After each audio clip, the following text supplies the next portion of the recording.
Y hoy en nuestras charlas azules vamos a conocer más y mejor el trastorno del espectro autista. Para ello ya tenemos a nuestros dos protagonistas, les damos la bienvenida a nuestras charlas azules.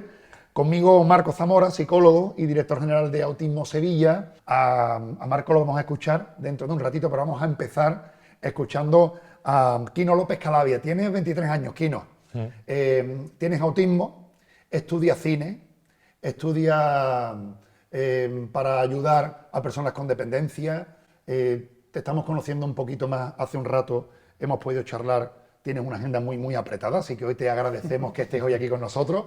Después le contaré a los que nos están viendo que soy un entrevistador comprado, porque ya tengo aquí un regalo en mi poder muy valioso, eso se lo vamos a enseñar dentro de un rato, pero vamos a empezar por el principio.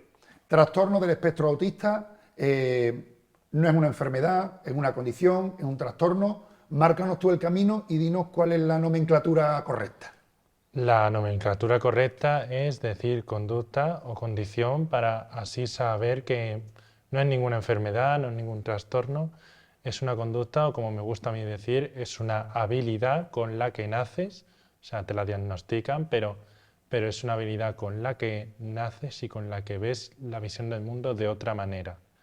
Es decir, si yo, por ejemplo, soy bueno en matemáticas, pues puedo a lo mejor mirar un problema de raíces cuadradas más fácil que otra persona, o la cienciología o cualquier otro tipo de cosa que le guste a un niño desde que nace hasta que alcanza la adultez.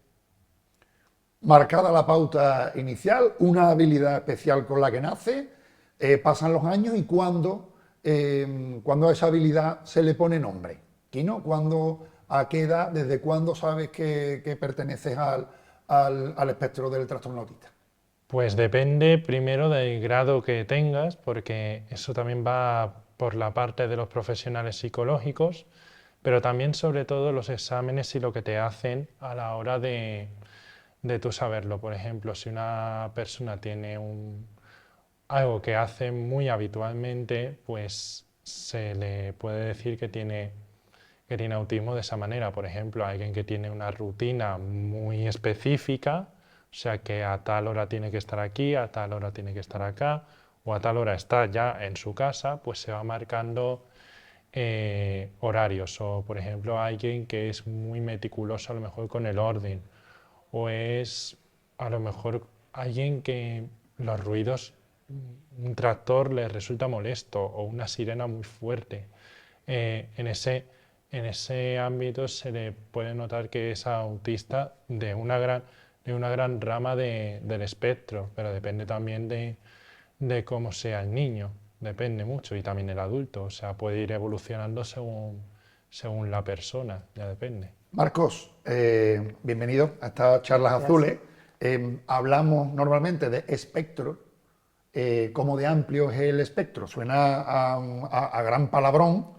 Esto significa que hay mucha diversidad y que hay mucha casuística, que hay muchos casos, todos diferentes o muy diferentes, y que digamos, que hay grados.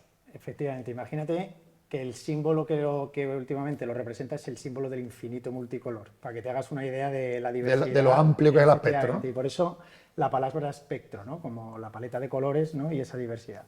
Todos tienen en común que tienen una serie de dificultades en el desarrollo de las habilidades sociales comunicativas y que tienen una inflexibilidad mental para adaptarse a los cambios, para intentar predecir lo que va a pasar, para conocer un poco qué hacen en ese futuro inmediato que ellos a veces no controlan muy bien y necesitan para eso cierta rutina, cierto control, que les anticipemos las cosas. Pero luego la diversidad estriba en que cada persona tiene dentro de esas dificultades más o menos dificultades en función también de su desarrollo, en función cómo ha ido recibiendo apoyos a lo largo de su vida, y luego es una condición a la que le aparecen asociadas otras cosas, ¿vale? En el 50% de los casos aparece la discapacidad intelectual asociada. En un porcentaje de en torno al 60% de los casos aparecen dificultades en el desarrollo del lenguaje, y entonces, bueno, pues Quino es de una manera, pero hay personas que teniendo discapacidad intelectual y dificultades en el lenguaje, pues les cuesta muchísimo dentro de esas dificultades comunicativas expresar lo que les pasa, lo que sienten. La ansiedad o el agobio que sienten en algunas situaciones es muy alto, ¿no? Y entonces, pues los retos son diferentes, ni mayores ni peores, pero sí muy diferentes en el caso de esas personas que tienen más condiciones asociadas. Estáis hablando de los dos de retos especiales. bueno, pues de una condición concreta que hace que en algunas cosas haya que poner especial atención porque hay hablaba nuestro psicólogo de cierta dificultad en la comunicación y demás, pero Quino subrayaba la habilidad especial, ese ultrafoco en el orden o en alguna materia en concreto, hay también ligadas altas capacidades y ese ultrafoco dentro del espectro, hay una dificultad, pero hay alguna facilidad también dentro de las personas con esta condición. Claro, a quien no le gusta mucho poner en valor todas las fortalezas que tienen las personas, porque es verdad que venimos de una trayectoria donde siempre se ha puesto el foco en el trastorno, en el problema, en la discapacidad. Es verdad que el autismo está considerado un trastorno porque está, digamos, para dar un diagnóstico considerado trastorno mental, y es una discapacidad porque acompaña a la persona a lo largo de su vida, pero nosotros, dentro de nuestro colectivo, a las personas y a las asociaciones, nos gusta poner el foco en todas las fortalezas que tienen, porque las personas con autismo, dentro de esa forma diferente de ver el mundo, de procesar la información social, tienen una capacidad a veces excepcional para algunas cosas que son lo que nosotros, dentro de nuestros digamos, servicios, centros, apoyos que les damos, intentamos maximizar para que sea su futuro profesional, su forma de ocio y que sea algo que de alguna manera se gana el reconocimiento también de los que le rodean, ¿no? Quino, ¿cuándo sabes o cuándo eres consciente de que tiene un nombre? Hoy pertenezco al trastorno del espectro autista, esto nos va a ayudar también a ponernos en contacto con otras personas con la misma condición, con otras familias, con tejido asociativo, con asociaciones. ¿Cuándo sabes que tenía nombre, que pertenece a una condición concreta y qué supuso para ti? Bueno, al principio yo no tenía ni idea de lo que pasaba, o sea, yo iba a un aula de apoyo, yo creía que era algo muy normal para mí, pero luego con el paso del tiempo me he ido dando más cuenta, más o menos a los 20 años me di más cuenta, o sea, quería ayudar, estar más encima de la comunidad, pero antes me lo tomaba todo muy normal de la vida, iba al aula de apoyo, a mis psicólogos, a Valores, que es un sitio de atención temprana, yo estuve más allá de la edad que dicen en la atención temprana, porque conocíamos ahí un poco a la directora y eso, y era muy buena amiga nuestra, o sea, de mi familia y todo, pero madurando desde los 20 me di más cuenta de que había ese tipo de cosas y empecé a investigar muchísimo del autismo, qué era, y donde se me dio mucho el foco a mí me encanta el cine, como tú has mencionado, y ahí me dio mucho boom, bueno, porque yo seguía un montón de series sobre el autismo y ahí empecé a aprender muchísimo de ello. ¿Te ayudó Sí. saber que había un nombre, que había unas características? ¿Te ayudó conocer de alguna manera, ser consciente de que pertenecías a una comunidad que tenía una serie de características o de necesidades parecidas a las tuyas? O sea, aquello fue como reconfortante. Sí, fue muy reconfortante encontrar a gente como yo, por ejemplo. Durante el COVID yo perdí casi todo, o sea, bueno, porque me metí en una OPO y todo, pero luego, gracias a que me metí en Autismo Sevilla, empecé a reconducir mi vida y a día de hoy tengo muy buenos amigos, muy buenas relaciones y hasta mi padre tiene miedo, salgo casi todos los viernes, algo impensable para cuando yo tenía 18 o 19 años, era algo impensable y ahora que tengo 23, mi padre me dice muchas veces, ¿Quino, sales este viernes o no?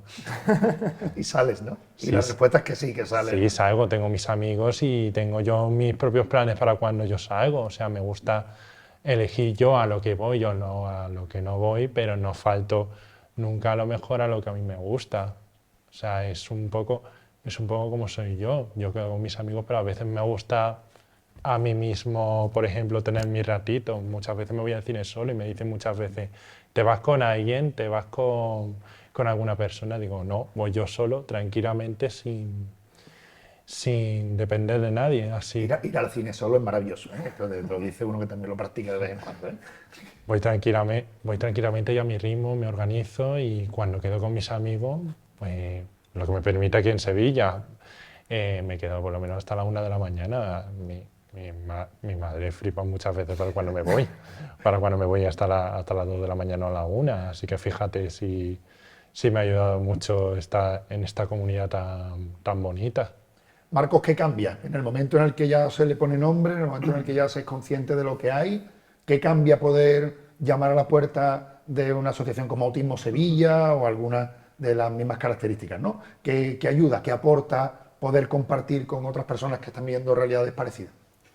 Bueno, para empezar, en el caso de Kino, que se da cuenta un poquito más tarde en el desarrollo, pues encontrar una explicación a cosas que te pasan. En el caso de una familia, cuando le diagnostican a un niño muy pequeño, es dar respuesta a algo que estás viendo que en tu hijo no encaja, que tienes tus sospechas, que realmente te preocupan, pero que es difícil de que eso tenga un nombre, de que eso se pueda, digamos, elevar a la categoría de diagnóstico.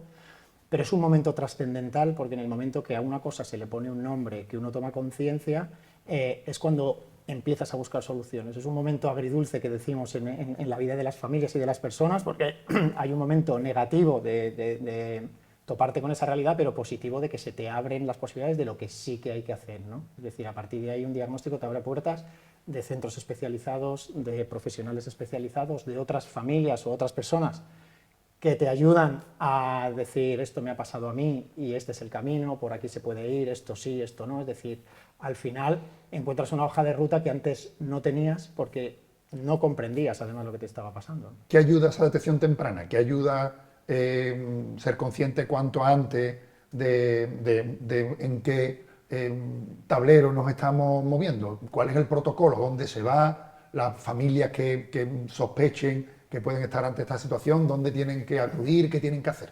Claro, bueno, detección temprana para casi todo es la clave, ¿no? O sea, eso no vamos a descubrir la pólvora con esto, pero es que en el caso del autismo, donde se produce una condición del neurodesarrollo, si no intervienes pronto, aparte de las dificultades propias de esa condición, se producen muchas cuestiones que aparecen asociadas y que muchas veces dan problemas. Con lo cual, la detección precoz cuando el niño es pequeño es fundamental. Los primeros que sospechan siempre son los padres, que ven de una forma casi intuitiva, aunque no le pongan nombre, que algo no va bien en el desarrollo de su hijo, y es al pediatra al que tienen que realmente comunicarle, insistirle y decirle cuanto antes que no va bien, porque actualmente, en casi todo nuestro país, es la puerta de entrada al sistema. El pediatra es quien detecta, a través de una prueba muy sencilla, que es un cuestionario de preguntas a la familia, el pediatra es capaz de detectar y a partir de ahí ya deriva para que ese niño, independientemente de que tenga un diagnóstico no cerrado, el diagnóstico tarde más o menos, en ese momento ya empieza atención temprana. Y eso es la puerta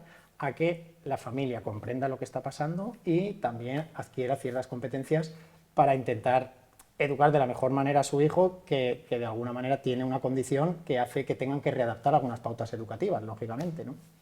Hablamos de esa, bueno, pues de salud infanto-juvenil, de salud mental infanto-juvenil. Kino nos cuenta que el diagnóstico conoce el nombre a los 20 años, pero Kino, en tu etapa escolar, ¿tu condición fue motivo de bullying, de acoso escolar? ¿Pasaste alguna situación complicada? Bueno, yo sí que pasé una situación bastante complicada. De hecho, creo que a día de hoy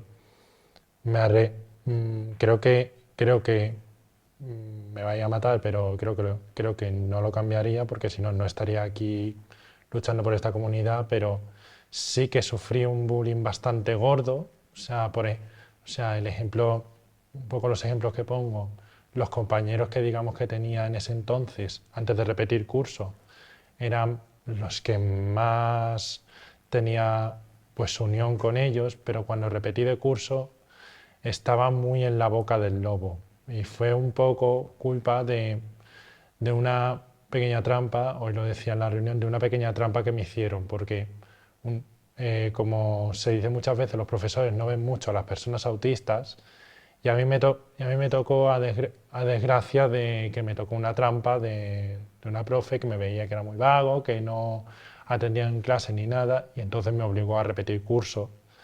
Y claro, durante 8 años, aunque tuve apoyos y el 98% de los profesores que tenía me apoyaban, bueno, casi el 100% me apoyaban, los compañeros no eran iguales. O sea, no tenían ni la misma empatía ni las mismas circunstancias de amabilidad conmigo, porque yo parecía ahí el bicho raro. O sea que si la generación que iba delante mía era pues la tranquila, la que todavía no se había metido en la moda del fumeteo y el beber, los que estaban detrás mía conmigo eran de la generación de beber y fumar, y yo, como no era de esa generación, pues era como el bicho raro, y el acoso era casi, casi, ay, ¿cómo se dice? Directo, el acoso era directo. Un ejemplo que pongo, pues en inglés, por ejemplo, hacíamos unos cortometrajes en inglés, pues yo siempre era el que moría o el que tenía que desaparecer para que el resto se llevara la gloria. Era como yo el que molestaba. Pueden haber tenido sus momentos amables, pero muy pocos. Marco, ¿está preparada la comunidad fuera del entorno seguro, digamos, de asociaciones, de autismo y demás, para tratar con responsabilidad a personas con esta condición? Estamos escuchando aquí, ¿no? Quizás hablabas tú de dificultad en la comunicación, él había conseguido tener una comunicación fluida y empática con su curso, pero por cuestiones académicas hay una profesora que decide que tiene que repetir, y entiendo que ahí empezar desde cero a cualquier repetidor o repetidora le puede provocar un problema si encima aquí no tiene que empezar desde cero en un entorno que le es hostil y tiene que conseguir ahora hacerse amigo de una clase nueva. Quizá no era la mejor decisión para alguien con esta condición. No le pongamos nombre ni demonicemos a esta profesora, pero utilicémosla como ejemplo. ¿Estaba preparada esta profesional de la educación para tomar una decisión o para tratar a una persona con esta condición del trastorno autista? Al final, que una condición te suponga un problema, un sufrimiento, una discapacidad, depende más del entorno que de uno mismo, ¿vale? Y las experiencias son exitosas cuando conocemos que hay centros educativos que realmente lo comprenden, ponen herramientas, tienen políticas inclusivas y demás, que son todo un éxito. El autismo es conocido desde hace mucho tiempo, ya la palabra autismo le suena desconocida, pero todavía son muchos los mitos que rodean al autismo, y sí que es verdad que en el sistema educativo no hay la suficiente preparación, formación de los profesionales como para atajar no solo la adaptación del currículum cuando un alumno llega y hay que apoyarle, sino todas las dinámicas sociales que se generan, por ejemplo, en un instituto, con lo que son los chicos de 14, 15, 16 años ya, que conocemos con todas sus dificultades hormonales, de relaciones y demás. Los que no tienen ninguna condición, pues si a esto le echas encima una dificultad de una persona que le cuesta comprender situaciones sociales, normas y demás, y sus compañeros no están preparados, pues es un problema. El sistema educativo tiene que volcarse en que los iguales que acompañan durante toda su escolarización a estas personas también sepan qué hacer, desarrollen esa empatía que echaba en falta Aquino cuando lo comentaba. ¿Y qué pasa? Que el grupo que acompaña a una persona toda la vida a veces lo tiene, pero cuando hay una repetición, cuando cambian, todo ese sistema de apoyos informales, toda esa empatía que se ha generado a lo largo del tiempo se pierde. Y es lo que no debe, digamos, no debe ser que quede al albor un poco de que haya coincidido con un buen grupo durante mucho tiempo, que el sistema tiene que garantizar esos apoyos. Entiendo que cuando hablamos de las ventajas de la prevención y de la detección temprana, no solamente es para con la persona con autismo, sino también para todo el entorno. Igual si en el colegio o en el instituto hubieran sabido, aquí hay un diagnóstico de autismo, hubieran sabido tomar las medidas o las decisiones oportunas. No solamente es por el beneficio de la persona en cuestión, sino del entorno también, de que tengan las herramientas suficientes. ¿Hay alguna falta de alarma en ese centro educativo, no? Claro, tiene que haber que haya un diagnóstico, que la gente lo sepa cómo se llama, y luego que les den las herramientas, ¿vale? Al final, muchas de estas actitudes poco tolerantes se producen por una ignorancia de la situación y luego de no tener herramientas. Y es verdad que el sistema educativo las tiene que proveer de forma generalizada para garantizar una verdadera inclusión, ¿no? Yo me quedo con lo que me estáis contando y aquí se aprende mucho. Quino nos ha definido esto como una habilidad con la que se nace, y estamos descubriendo y subrayando que la discapacidad la tiene el entorno, la discapacidad la tienen los medios, la discapacidad quizás está fuera, ¿no? Es ahí donde tenemos que poner las pilas para con el diagnosticado y para con todo el entorno. Es la sociedad entera las que tenemos que hacer los deberes en la dirección correcta. Por eso estos vídeos tienen su importancia. Bueno, esperemos que así sea. Ese altavoz es necesario. Y que llegue a mucha gente y que bueno, pues que podamos hacer que las decisiones sean las correctas. Al final la información es sanadora. Yo creo que teniendo todo el mundo la información correcta acaba siendo más fácil que se tomen las decisiones correctas. Quino, llegas a esta nueva familia donde se te abren las puertas, en Autismo Sevilla, y creo que tu primer contacto con los profesionales son como un juego, no es nada traumático, al revés, ¿no? aquello fue algo que empiezas a notar que te ayuda desde el principio. Sí, cuando entré en Autismo Sevilla, lo primero que hicimos, pues obviamente era con el tema del currículum, el tema de a ver por dónde nos podían tirar, pero lo primero que hicimos fue irnos a una rama que tiene Autismo Sevilla, que es Aspiro, que tiene lo del club social, y ahí yo empecé a desarrollarme socialmente, o sea, estuve un año en la terapia, vamos a decirlo, porque el grupo, la clave es una terapia, y a partir de ahí yo empecé a formar, por así decir, mi grupo y mi gente para las quedadas sociales, las fiestas, que hasta mis padres estaban flipando cada vez que yo hacía una fiesta, y también un poco lo que yo hacía en mi vida. Pero luego con el paso del tiempo me fui incluyendo más en Autismo Sevilla. Por ejemplo, estamos junto con Marco en una especie de consejo, por así decirlo, consejo de mantenimiento del autismo para ver qué es Consejo asesor, sí, para Eso, asesorar asesor. también un poco y trabajar con la junta directiva bueno, todo aquello que surge de sus necesidades, que también pues la junta directiva lo pueda tener presente, ¿no? Para orientar. Esto me parece estupendo. Es importante también la voz de quien conoce las realidades de dentro del Claro. trastorno, no solamente desde fuera. ¿Cómo de imprescindible?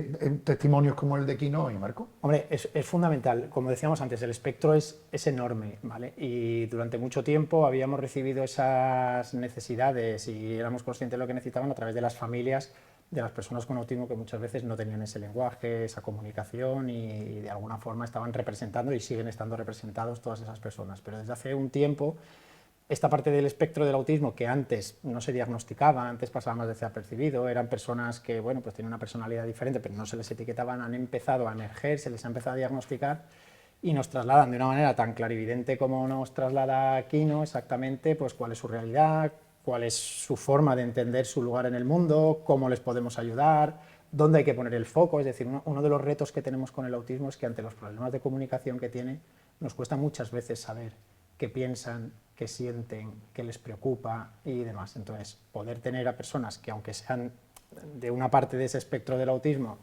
pero que puedan de forma introspectiva sacar lo que tienen dentro de una manera tan clara, pues es revelador para las personas, para las familias, para los profesionales y para toda la comunidad que estamos a su alrededor para ayudarles de la mejor manera posible. Es que entiendo que cuando esta parte importante del espectro estaba fuera, se podía conocer las necesidades de la familia, pero no las necesidades en primera persona de las personas con autismo.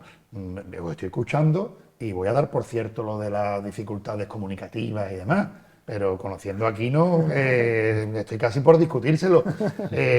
Marco, te puedo tutear, ¿no? Sí, hombre, claro. Yo nos haremos amigos ahora con el tiempo, ya estamos dando un paso. Pero con Quino, que hemos empezado por la escuadra, es que Quino ha llegado, voy a contarlo ya porque me ha comprado como entrevistador. Quino ha llegado regalándome las 7 bolas de dragón, vamos con afán todos a la vez a buscar con ahínco la bola de dragón, no ha hecho falta. Las ha buscado Quino, las tengo, y ahora veré yo si resucito a alguien, si me da algún deseo, ya veré para qué.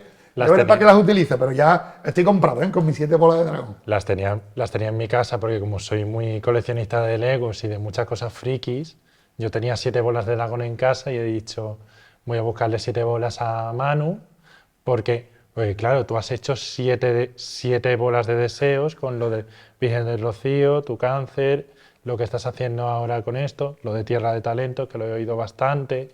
Y entonces he dicho, voy a darle las 7 bolas de dragón y entonces sigue cumpliendo deseos. Eso sí, una vez al año que se hace en piedra. Cuidado porque a Goku le costó bastante y en cuánto tiempo has encontrado las 7 bolas. Las tenías en casa localizadísimas. Las tenía con el radar, yo las tenía en casa. Esto no se pierde tan fácil, esto no se pierde tan fácil. Otra cosa sí, pero vamos, esto ya te digo yo que no, Quino. Quino, ¿qué es lo que más te ha ayudado en tu relación con tu familia, con los profesionales sanitarios, con tu entorno, con tus amigos? ¿Qué es lo que más te ha ayudado? ¿Cuál es la herramienta que más te ha ayudado para con tu autismo? Ayudar a desarrollar mi habilidad o lo que más me llena como persona. A mí, por ejemplo, es el cine. Nunca me han, a ciertos puntos, pero nunca me han impedido hacer algo que no me gusta, que no fuera de mi gusto. O sea, por ejemplo, de coleccionar, desarrollar mi cuarto friki, no me han impedido en ningún momento desarrollármelo. unas veces vale, que no podía, pero yo lo iba desarrollando poco a poco, o por ejemplo, no frenarme en nada que no sea algo que me haga feliz.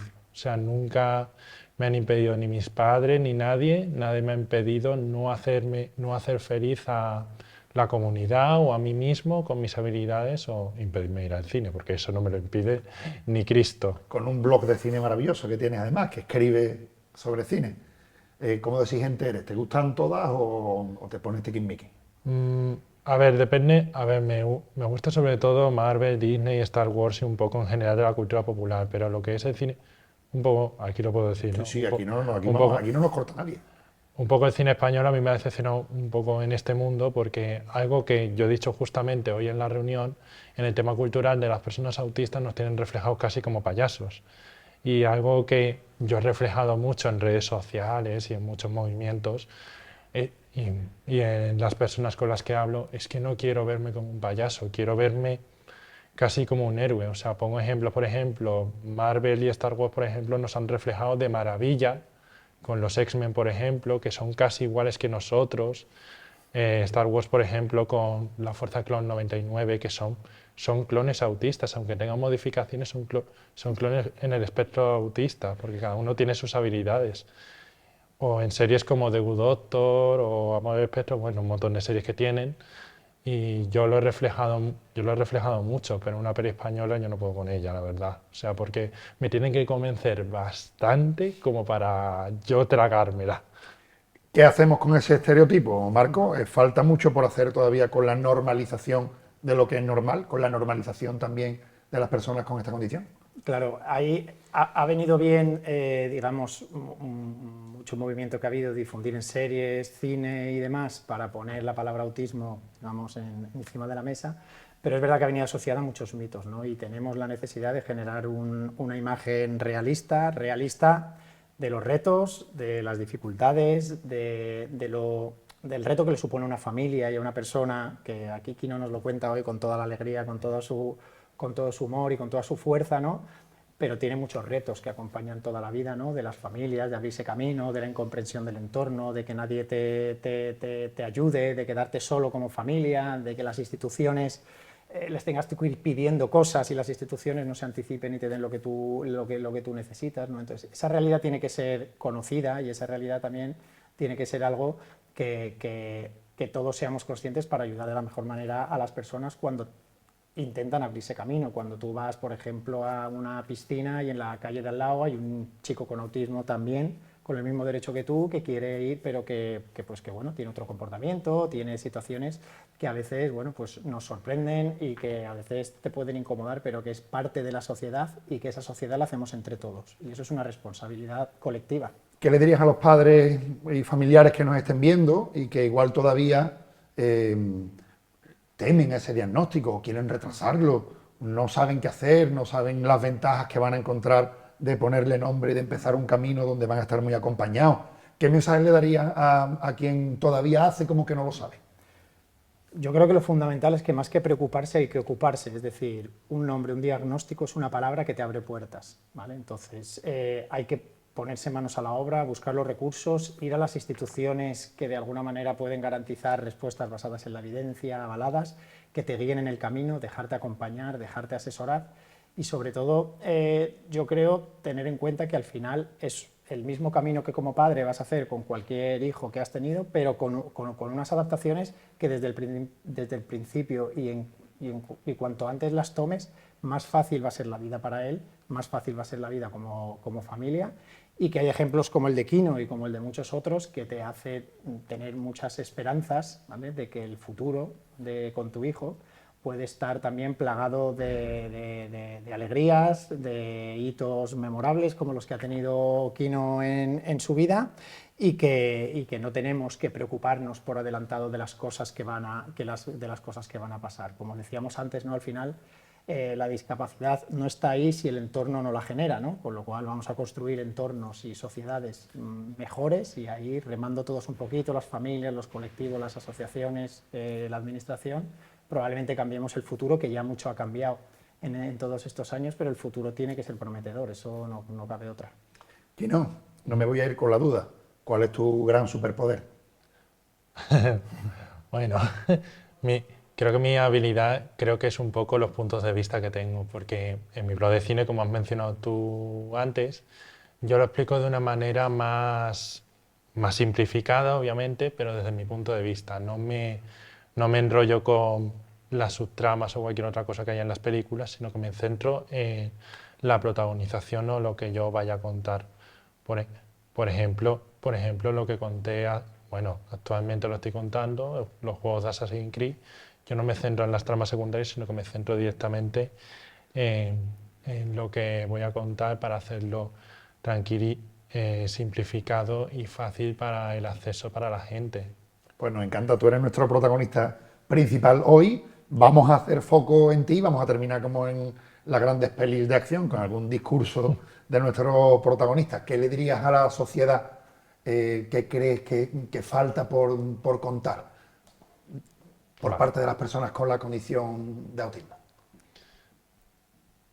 Primero voy a decir a los padres que no tengáis miedo de si vuestros hijos son autistas. Han nacido con unas habilidades que el día que las mostréis al mundo van a ser maravillosas.